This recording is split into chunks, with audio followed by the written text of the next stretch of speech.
আসলে বিশ্ব মুসলিমের বর্তমান ক্রান্তিকালে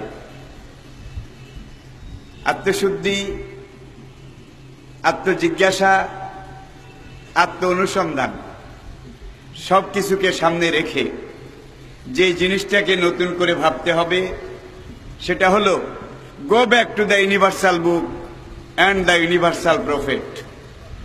বিগত শতকের শ্রেষ্ঠ দার্শনিক বার্ট্রান্ড রাসেল, তাকে বিলাতের হাউস অব কমন্সের পক্ষ থেকে জিজ্ঞেস করা হলো, দুনিয়ার কোথাও তো আজকে শান্তি নেই, মানুষে মানুষে, দেশে দেশে, রাজায় রাজায়, গোত্রে গোত্রে, ব্যক্তি ব্যক্তিতে যেই হিংসা, জিঘাংসা, যেই বাড়াবাড়ি, ভুল বুঝাবুঝি চলছে, যুদ্ধ বিগ্রহ চলছে, এ অশান্তির অমানিসা থেকে দুনিয়ার মানুষকে রক্ষা করার কি কোনো পথ নেই, কোনো তরিকা নেই? বার্ট্রান্ড রাসেল হাউস অব কমন্সের সামনে আঙ্গুলি নির্দেশ করে বলেছিলেন, আছে একটাই মাত্র পথ, সেটা হলো go back to the universal book and the universal prophet. দুনিয়ার মানুষকে সব কিছু বাদ দিয়ে বিশ্ব নবী মুহাম্মদ রাসূল সাল্লাল্লাহু আলাইহি ওয়াসাল্লাম আর বিশ্বগ্রন্থ কোরআনে হাকিমের কাছে ফিরে যেতে হবে। এই দুইটার কাছে ফিরে গেলে সমস্যার সমাধান হয়ে যাবে, জীবন জিজ্ঞাসার জবাব পেয়ে যাবে, জীবনের সব ঘোর অমানিসা কেটে যাবে। লাকাদ কানা লাকুম ফি রাসূলিল্লাহি উসওয়াতুন হাসানা। আল্লাহ পাকের কালোজয়ী চিরন্তন ঘোষণা, নিঃসন্দেহে তোমাদের জন্য রয়ে গেছে আমার পাঠানো এই রাসূল মুহাম্মদ সাল্লাল্লাহু আলাইহি সাল্লামের তরিকায়ে জিন্দেগি, জীবন আদর্শের মধ্যে সর্বোত্তম আদর্শ, উসওয়াতুন হাসানা।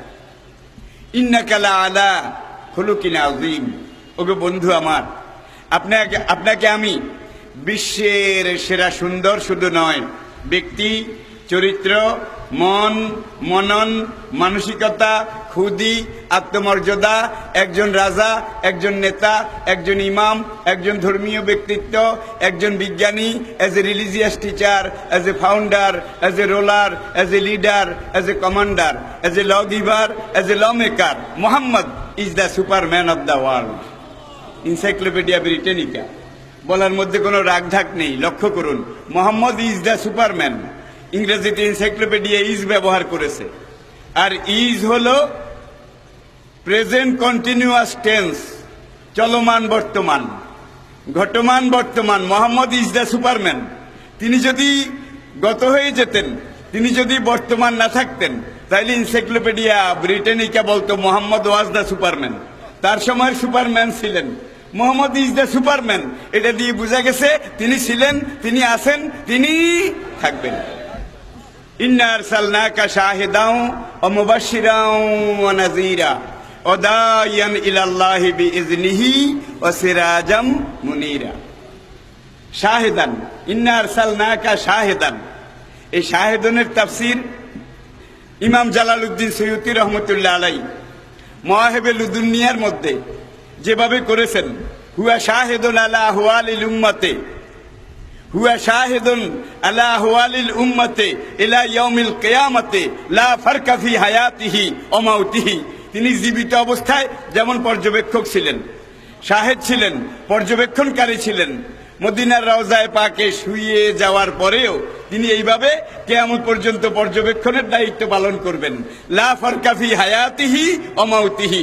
জীবিত অবস্থায় যেমন ছিলেন, কিয়ামত পর্যন্ত রওজায়ে পাকেও ঠিক সেইভাবে থাকবেন, আছেন। এজন্য আল্লাহ পাক নবীকে শাহেদ বলেছেন। ইংরেজি হলো অবজারভার, বাংলা হলো পর্যবেক্ষণ। কুল ইন কুনতুম তুহিব্বুনাল্লাহা ফাত্তাবিউনি। হে নবী বলে দিন দুনিয়ার মানুষ, তোমরা যদি আল্লাহকে ভালোবাসতে চাও, আল্লাহর ভালোবাসা পেতে চাও, ফাত্তাবিউনি, তাহলে আমার ইতাআত করো, আমার অনুসরণ করো। কোরআনের বিভিন্ন জায়গায় কথনভঙ্গি, বচনভঙ্গি, শব্দের গ্রন্থনা, ভাবের দোতনা, সুরের ব্যঞ্জনা সবকিছু মিলিয়ে দেখুন, ওয়াতিউল্লাহা ওয়াতিউর রাসূলা। তোমরা আল্লাহর হুকুম মেনে চলো, ওয়াতিউর রাসূলা, আল্লাহ রাসূলের ইতাআত করো। আউলিল আমরি মিনকুম, এখানে কিন্তু ওয়াতিউ নাই। কোরআনের এটাই বাহাদুরি। I repeat again, attention please. ওয়াতিউল্লাহা ওয়াতিউর রাসূলা অউলিল আমরে ওয়াও হরফে আতফ ঠিক আছে, ওলামায়ে কেরামের দৃষ্টি আকর্ষণ করছি। মাতুব আলাই এটাও ঠিক আছে। তরকিবের সবকিছু মিলিয়ে বলা দরকার ছিল ওয়াতিউল্লাহ ওয়াতিউর রাসূলা ওয়াতিউ উলুল আমরে মিনকুম, কিন্তু সেটা না বলে আল্লাহ কি বলেছেন? ওয়াতিউল্লাহ ওয়াতিউর রাসূলা উলিল আমরে। এখানে কিন্তু উলিল আমরের ইতাআতের ব্যাপারে ওয়াতিউ নাই, কিন্তু আল্লাহ রাসূলের ইতাআতের ব্যাপারে কি আছে? ওয়াতিউ আছে। বুঝে আসুক না আসুক, তোমার যুক্তিতে, দর্শনে, ফিলোসফিতে ধরুক বা না ধরুক, আল্লাহর ইতাআত এটা ফরজ, রাসূলের আনুগত্য এটা ফরজ, এই ব্যাপারে কোনো ছাড় নেই। কিন্তু উলিল আমরে এখানে ওয়াতিউ নাই। উলিল আমর যদি উল্টা সিধা করেন, ইক্তেদাইতু বিহাযাল ইমাম, ইমামের পিছনে আমি ইক্তেদা করলাম, এখন ইমাম যদি আল্লাহ রাসূলের তরিকা অনুযায়ী কমান্ড করেন, তাহলে ওই ইমামের ইতাআত ফরজ। আর ইমাম দাঁড়িয়ে সূরা ফাতিহা বাদ দিয়ে আত্তাহিয়াত পড়া শুরু করেছে, এখন কি ইতাআত করা যাবে? যার জন্য উলিল আমরের ব্যাপারে ওয়াতিউ আল্লাহ বলে, ইমামের বিরুদ্ধে আন্দোলন করা ফরজ। কি? আল্লাহু আকবার। হুজুর এটা কথা নয়, কথা ছিল আল্লাহ রাসূলের তরিকা অনুযায়ী আমাদেরকে কমান্ড করবেন, আমরা ইতাআত করব। ইমাম পাত্তা দেয় না। আল্লাহু আকবার, সেকেন্ড টাইম আল্লাহু আকবার, লাস্ট টাইম, তিনবারের বেশি কিন্তু লোকমা নেই। তিনবারের পরে ইমাম যদি আবার আল্লাহ রাসূলের লাইনে ফিরে আসে, ইতাআত ফরজ। কি? ইতাআত ফরজ। আর যদি ফিরে না আসে, পিছন থেকে একজন গিয়ে খপ করে ধরা ফরজ। মুসল্লি নামাজরত অবস্থায় ধরে টান মেরে ইমামকে নেতৃত্বের আসন থেকে জায়গায় নিয়ে আসতে হবে, এনে ডান হাতে তাকে ধরে রাখতে হবে, এইভাবে ছাড়া যাবে না। বাম হাতে আরেকজনকে এইভাবে ইশারা করা যাবে, কথা বলা যাবে না আমলে কাসির।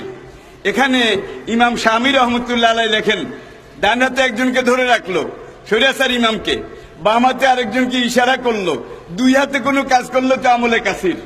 কি? নামাজ ফাসেদ হয়ে যাবে। এখানে ইমাম শামী লেখেন, তার যদি হারু দুইয়াম থাকতো এই সময় কাজে লাগানো ফরজ ছিল, কারণ জিহাদের ময়দানে মুজাহিদের জন্য আল্লাহ রাব্বুল আলামিন নিজে এই ধরনের কিছু ছাড় দিয়েছেন। এইভাবে সামনে থেকে যাকে ঠেলে দেওয়া হলো, ইনি হলেন কেয়ারটেকার ইমাম, অন্তর্বর্তীকালীন ইমাম। এনার দায়িত্ব হলো সংবিধান অনুযায়ী, কোরআনের সংবিধান অনুযায়ী সামনের কাজটা ঠিক মতো করে দিয়ে তারপরে বাড়ির দিকে যাওয়া। ইনিও আবার এখানে গিয়ে যে যায় রাবণ সে হয়, যে যায় লঙ্কা সে হয় রাবণ। ইনি সূরায়ে আত্তাহিয়াত পড়েননি ঠিক, কিন্তু ইনি দাঁড়িয়ে দোয়ায়ে কুনুত পড়া শুরু করেছেন সূরা ফাতিহা বাদ দিয়ে। ইনার বিরুদ্ধে আবার আন্দোলন করা ফরজ, ইনার বিরুদ্ধে আবার লোকমা দেওয়া ফরজ। তিনবার লোকমা দেওয়ার পরে যদি না ফিরে, ইনাকেও আবার ধরা ফরজ। এইভাবে 4 রাকাতে যদি 4 বার 4 জনকে ধরা লাগে, নামাজ শেষ হওয়া পর্যন্ত এই ধরাধরি ফরজ। ওয়াতিউল্লাহ ওয়াতিউর রাসূলা উলিল আমরে মিনকুম। এখানে যে জিনিসটা অনুধাবনযোগ্য, ইমাম লোকমা গ্রহণ করেছে, লোকমা গ্রহণ করেছে মানে তার ইতাআত করা ফরজ। তিনি ইমামতির দায়িত্বে থাকবেন, কিন্তু নামাজ শেষ করার আগে জানি কি লাগবে? কি? সালাম ফিরাবার আগে কি লাগবে? সেজদা। শুধু ইমাম সাহেবের লাগবে? শুধু ইমাম সাহেবের লাগবে? মিয়া ভুল করলা তুমি, লোকমা দিতে দিতে গলাও ফাটাইলাম, আর তোমার ভুলের জন্য এখন সেজদা দিতে দিতে কপালে চামড়া যায়। এইটা কি হাকিকত? তোমরা ভোট দিয়ে যাকে ইমাম বানিয়েছ, সেই ইমাম যদি আল্লাহ রাসূল ইসলামের বিরুদ্ধে কোনো পদক্ষেপ নেয়, ইসলামী আদর্শ ঐতিহ্যের বিরুদ্ধে কোনো কমান্ড করে, এই জন্য ইমামের উপরে যদি কোনো কিল, কোনো শাস্তি, কোনো সেজদা আসে, শুধু ইমামের উপরে ফরজ নয়, যারা ভোট দিয়ে নেতা ইমাম বানিয়েছে তাদের উপরেও ফরজ। এটা সেজদা দিয়ে আল্লাহ রাব্বুল আলামিন আমাদেরকে শিখিয়েছেন, ঠিক কিনা?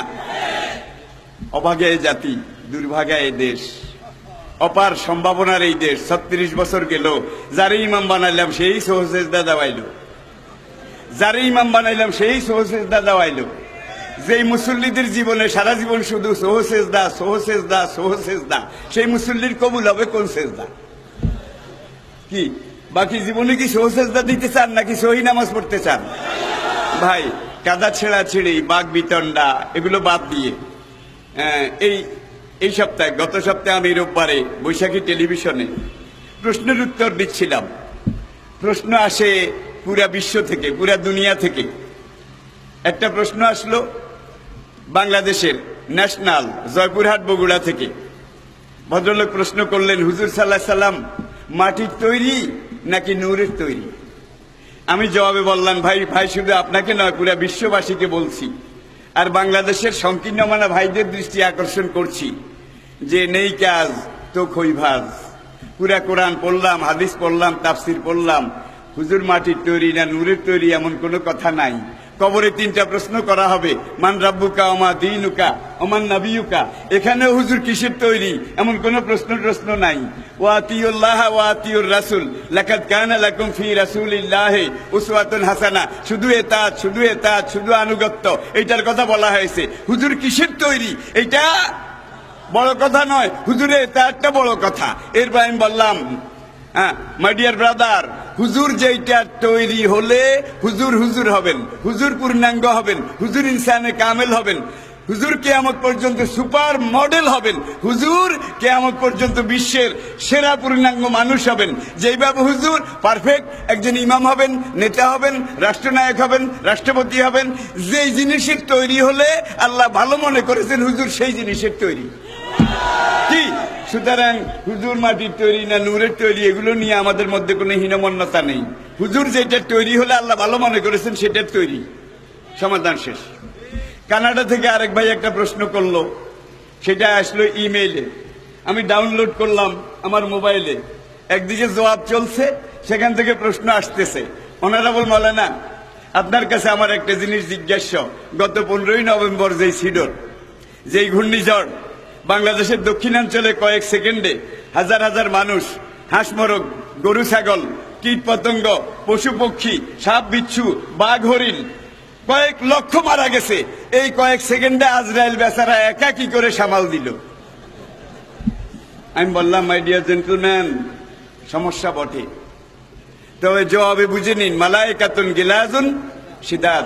এই আয়াতের তাফসিরে ইমাম ফখরুদ্দিন রাজি রহমতুল্লাহ আলাই তাফসিরে কবিরে লিখেছেন, ইমাম জারুল্লাহ জামকশরী রহমতুল্লাহ আলাই তাফসিরে কাশাফে লিখেছেন, আজরাইলের বডি বিল্ডার, ফিজিক্যাল স্ট্রাকচার, এইটার তুলনায় মাশরিক মাগরিব শেমাল জনুব পুরা দুনিয়াটা একটা কোয়ার্টার প্লেট। আই রিপিট, আমি আবার বলছি, আজরাইলের শারীরিক গঠনের তুলনায় পুরা দুনিয়াটা একটা কোয়ার্টার প্লেট, হাফ প্লেটও নয়। আপনার বাড়িতে যদি একজন মেহমান আসে, এই প্লেটে আপনি এখানে কিছু কমলার কোয়া, তার পাশে কিছু আনার, তার পাশে কিছু আঙ্গুর, আঙ্গুরের পাশে কিছু আপেল, এরপরে এখানে আপনি দিলেন কিছু চনাচুর, তার পাশে কিছু বিস্কিট, এইভাবে আপনি এক প্লেটে সাজিয়ে দিলেন।